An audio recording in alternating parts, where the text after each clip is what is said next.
Hello everyone and welcome to episode 2 of Paranormal Living.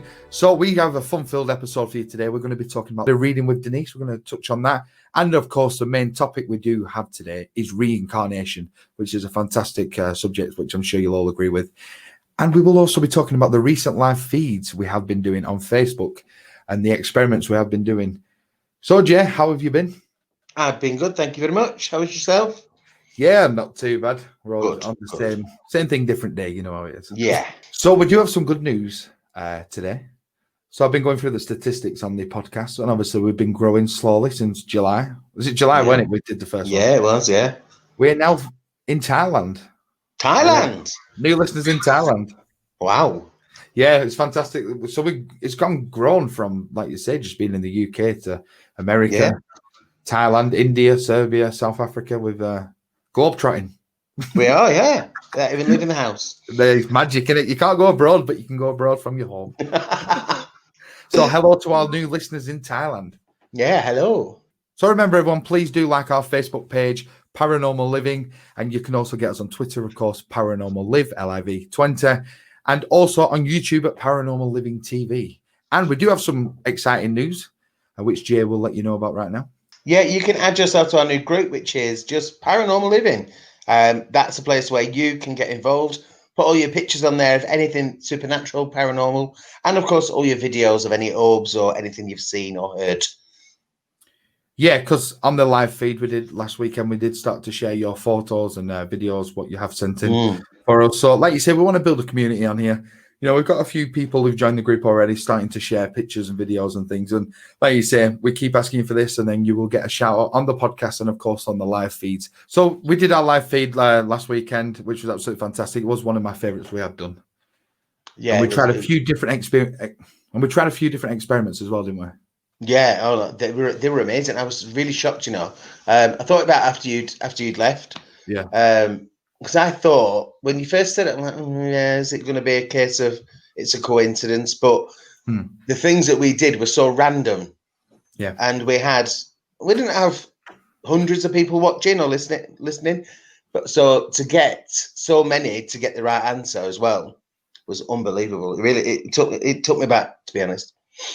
Yeah, was it the first one when we did, was it the year? Pick a number. Oh, that was it. Pick a number between 1 and 100, wasn't it? Yeah. And then I picked the number and we wrote it down live on the camera, didn't we? Mm-hmm. And they had to straight away tell us what the number was. It was between 1 and 100. And I also then said, if you can tell me what it's to do with. And it was number 73, which is the year I was born. And a couple of people said, didn't they? Yeah, but it was the point where we just said, what is this number? And then someone straight away Straight away, 73. Yeah. And it's somebody that I don't think I know them personally. So yeah, very and then surprising. we did letters then, weren't it? Letter, yeah. And then we did colours. A colour. We just carried on then, didn't we? Because it was so good. It was only supposed to be 3. Yeah, and I think we ended up with about 6 or 7. Yeah. So like you said, thank you everyone who got involved with that and all your comments, because that energy, that was, like you said, one of my favourite live feeds, sorry. And the energy that night was great. Everyone was it was just positive energy. It was really nice to sit in. And then obviously you did your automatic writing as well, which you'd never done before, which you give a go. How did you feel about that? It's like I said this on the live. I mean, those that don't know, I suffer from carpal tunnel in both hands. Mm-hmm. So these 3 fingers on both hands, this one's the worst because I can't do a lot, which is my writing hand, which is weird. But they're completely numb, these 3 fingers. It's like I've constantly got pins and needles. But like I said, this one's the worst. This is the one I write with. And a lot of the times when I'm writing, the pen will flip out my hand. Now, bear in mind, I wasn't looking what I was doing. I was looking away, wasn't I? And sometimes I had my eyes shut. And I couldn't feel the pen moving at all. And when I looked down and there was words there, it's like, oh, my God. Yeah, I've only tried it once. But we did that. The point of that live feed was an experimental evening. And you did so proud, and I think it's definitely something for you to work on. Because that could be your calling to work with. Denise has mentioned that as well. To carry it on. So remember, everyone, we do have a live feed this Saturday from 8 p.m. GMT time, where we'll be doing a few more experiments because they went that well and everyone enjoyed it. So we do have a few more things planned for you. And I forgot to mention, I got some dowsing rods today. I got a K2 meter yesterday. Oh, did you? Did it arrive? Yeah. So I was talking to Denise today. As I mentioned, we're going to talk about the reading I have with Denise. But they come while I was having the reading. So after I'd finished with the reading, Lindsay brought it in for me. And so she was giving me an idea how to use them. But obviously it takes a bit of energy. But they did start to move in my hands, which was weird. Right. But then as soon as I thought I was getting somewhere, the cat decided to jump on my lap and knock him. I know. Typical. But, yeah. It's like one of those experiments we were doing on Saturday night with the ball that wouldn't flash the whole time we had the camera on. After you left, an hour later, the ball was flashing like mad. Really? And it was weird because when we set that ball up originally, it started flashing, but that was at the point before I turned the camera on. Yeah. Typical. Which really annoys me. I mean, I shout at TV programs that do stuff like this. Yeah. So for it to happen to me, I was like, really?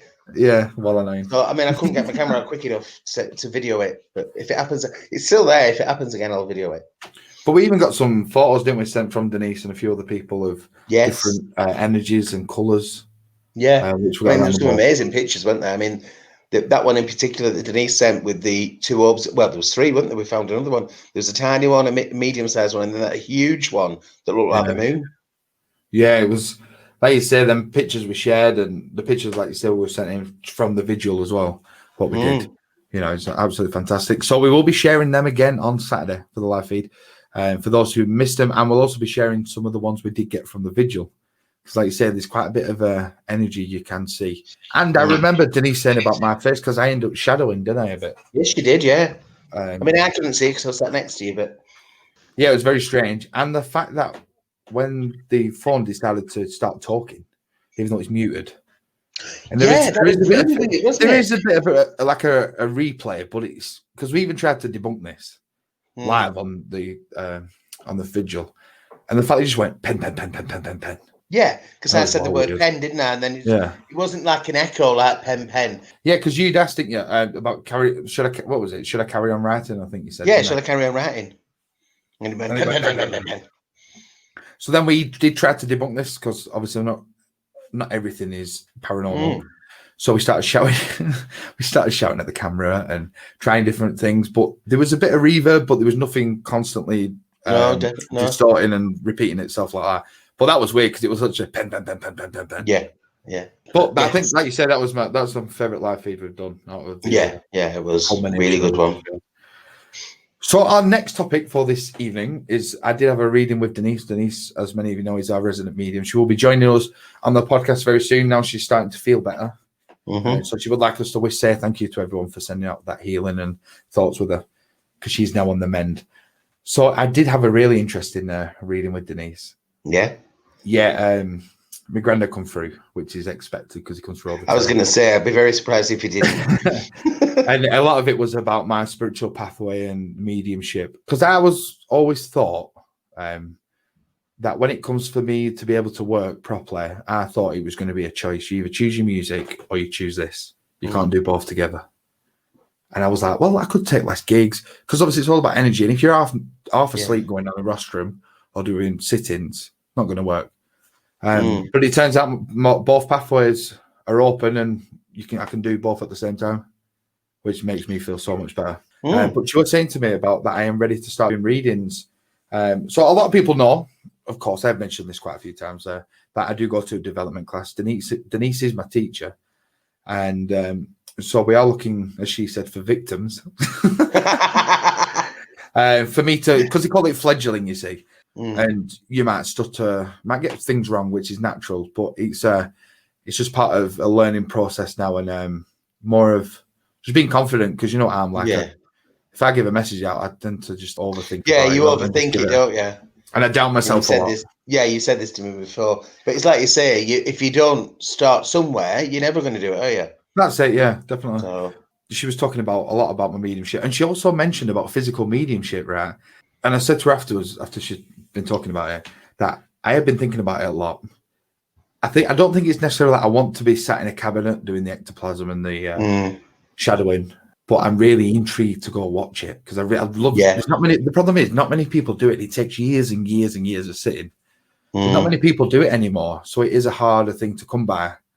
But there is a place in England. I'm still trying to find out where it is, where they do all the physical medium. Somewhere in Kent, isn't it? Yeah, I've been trying to find out, but I think it's only invite only, so it is a lot harder to find. But then she mentioned about me doing it, so she did say with you as well. So hopefully, maybe live on Paranormal Living if we can. Obviously, once we're allowed to start mixing, and obviously everyone can get together, we're going to start working on that with me to see for me to do some physical mediumship, so transfiguration, and there's even things that you can do where your hands change. Where they look like your relatives' hands and things. Yeah. And then my dad come through. Oh wow. Well, yeah, and obviously I think I mentioned it. My dad did pass away about 6 months ago in unfortunate circumstances, without going into too much detail. It was crazy though. Everything she said about my dad described him down to a T. Right. Like to the point where you're like, that is ridiculous. Like obviously she never knew my dad. Has no inkling about my dad. And everything, like you say, everything she said and what he was saying to me, I was literally welling up. And when you're trying to keep a strong face and you're like, I'm okay. Yeah. But obviously that's what I've been waiting for, to know that he's okay. But what made me laugh though, my granddad said not best pleased with him, so I started laughing then. My granddad hadn't forgiven him yet or something. Something's going on. Yeah, that made me laugh. And then she went on and did my cards then. But yeah, that was a brief insight, without going into too much detail, of course, with my reading with Denise. So, if you would like a reading with Denise or have a chat with her, in the description below the podcast, of course, all the details there: Facebook, email, Twitter, and YouTube. Now, reincarnation, which is an absolutely fascinating subject. I love reincarnation. I've always been interested in reincarnation. Like the past life regression, I've had that done. And anything like when you watch it on TV, if I see there's a program about reincarnation, I've got to watch it. Yeah, I'm so interested in that. It's such an interesting topic. What was it like, your past life regression? Because I've never had that done, and obviously a few listeners might have, might not. It was very chilled. I mean, Simon and Melissa. Yeah. Oh, is that you did it with? Yeah, I've not long known them because Simon's a professional hypnotherapist. So I've been hypnotized by him before, and they mentioned reincarnation, and I said, "Oh, go on." I've always thought about that past life regression. They came to my flat, they videoed it as well, so I could watch it back, and it was just a bizarre experience. I mean, I was in a trance, trance kind of state, but looking at my physical body, first of all, I was a man, and then we went back again. I was a woman. Further down the line, but my whole body and body language, even my voice at one point completely changed. Yeah. So do they bring your past soul sort of back and then you go into that? Take you back and back and back as far as you can.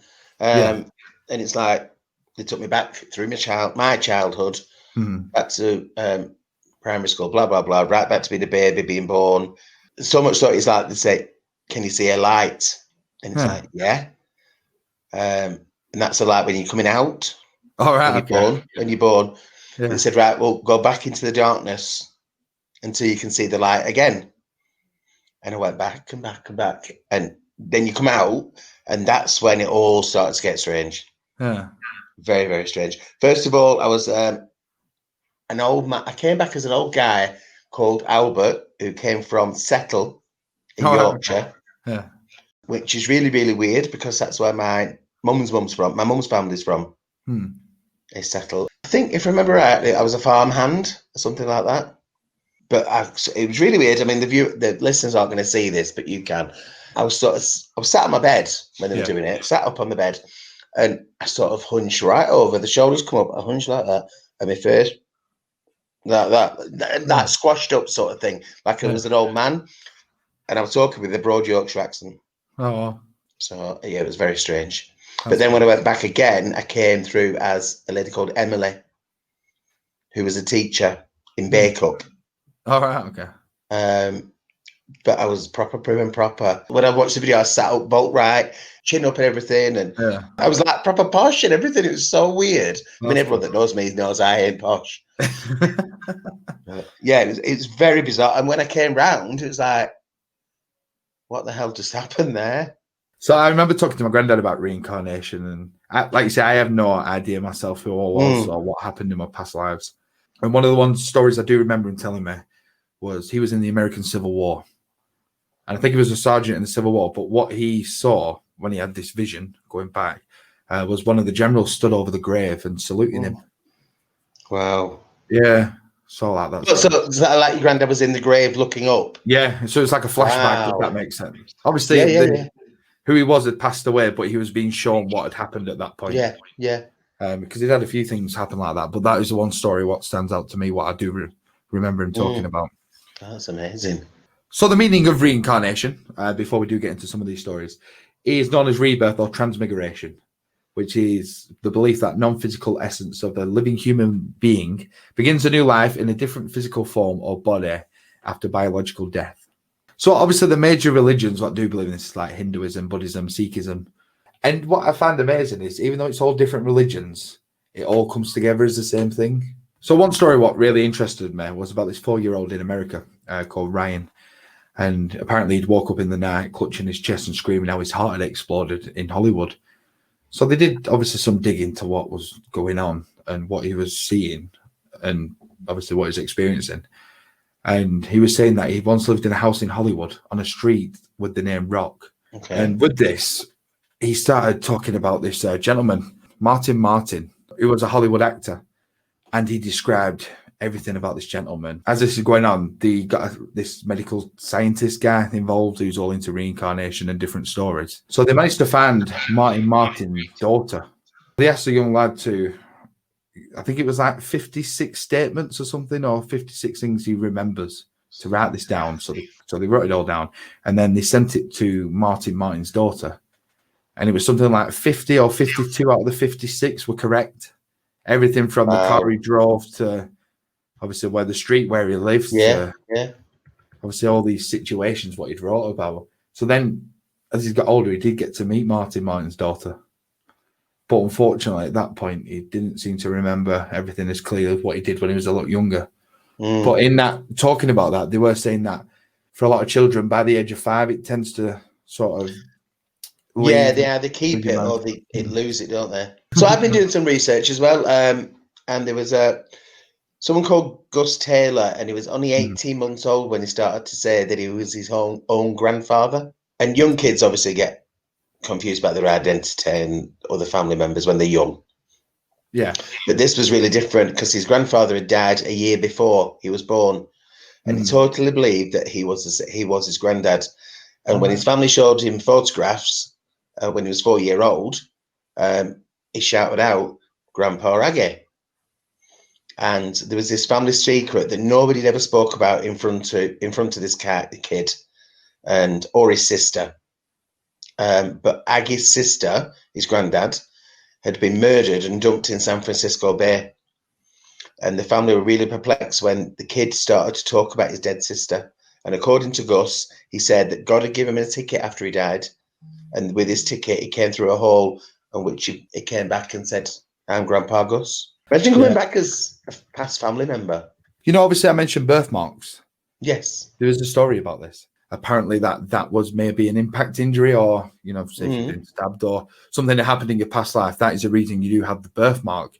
Right. And I was reading this story about this boy who solved his own murder, which I think is quite, So there was a 3-year-old boy who was from Syria and he was born with a red birthmark on his head. And he claimed that he'd been murdered in his past life. As the boy got a bit older, they took him to Israel and took him around these different cities. And then they got to this village, which the boy recognized, apparently. So as he was walking around, he ended up approaching this man, obviously he'd never seen before. And as he's talking to this gentleman, he said, "I used to be your neighbor. We had a fight and you killed me with an axe." And then apparently the boy accused the man and he told him that he'd been buried and where he'd been buried. So he took him to the spot. And then as they dug up where he said he'd been buried, they ended up finding a skeleton with a wound in the skull, which was corresponding with the boy's birthmark. Wow. And then the man he accused eventually confessed to the murder, which was 4 years before the boy was born. Bloody hell. That's an unbelievable story. So I found another one about a guy called Cameron Macaulay, who's from Scotland, from Glasgow. And from the age of 2, he told his mother that it was from an island called Barra, which is in the west coast of Scotland. And he used to talk about a white house, a beach, on which planes used to land, and that he used to have a black and white dog, and his dad's name was Shane Robinson. who'd been killed in a car. He drew a picture of the White House on the beach and complained about missing his other mother. As the child got more and more upset about missing Barrett, his mother, she took him to visit it. They found the White House owned by the Robertsons and the black and white dog, which is one of the family photographs, along with the car that Cameron had remembered of his father being killed in that, his other father. Yeah. But he knew his way around this White House. It could point out all its peculiarities and everything. But when he grew older, obviously, like we said earlier, he started to lose his memories of it, but he was still convinced that death was at the end. So one of the stories I did really find interesting, which was on the Surviving Death on Netflix, was about the young lad and the USS Natoma, was it? I know you've got the story there if you want to tell a quick version. Yeah, it was a young lad called James, and he started to remember that his life as a Navy fighter pilot in America. Aeroplane toys were the only thing he'd play with, and his plane obsession then turned into a nightmare. He lost lots of sleep, kept talking about a scary accident with his plane, and he told his mum about where the tanks were and all the the pre-flight things they do, the checks on a plane. He was telling his mother all about that, and he was only 3 years old when he was doing that. He was able to tell his dad where they used to take off a boat. Like you said, it was the USS Natoma. And he also knew the name of his co-pilot, which was Jack Lawson. The Natoma was a Pacific ship, and Lawson was still alive. And after he told his dad this, and that he'd been killed, his father went looking into it and discovered that a pilot called James M. Hudson Jr. III had died there. And this was strange because the little new kid, James, had started drawing pictures and signing it James III. Oh, wow. So, and in the end, his mum and dad contacted the Hudson's sister, and she sent the kid a model aeroplane that had been returned to her from the Navy when her brother died. Yeah, I do know a bit about that bit. I think he got to meet the sister, and apparently it was like they'd always known each other all their lives. Yeah, apparently they were that close, and that's the first time they'd ever met. And then the family they went out, didn't they, to where his plane went down or around. Yes, they did. Yeah, to lay a reef. It was amazing watching it because obviously what the lad's seen is so real, and what he's experienced and everything he remembers. And when he's there at that point when they're doing a bit of a memorial for James, the emotion what brings out of that young lad. Yeah, absolutely fascinating.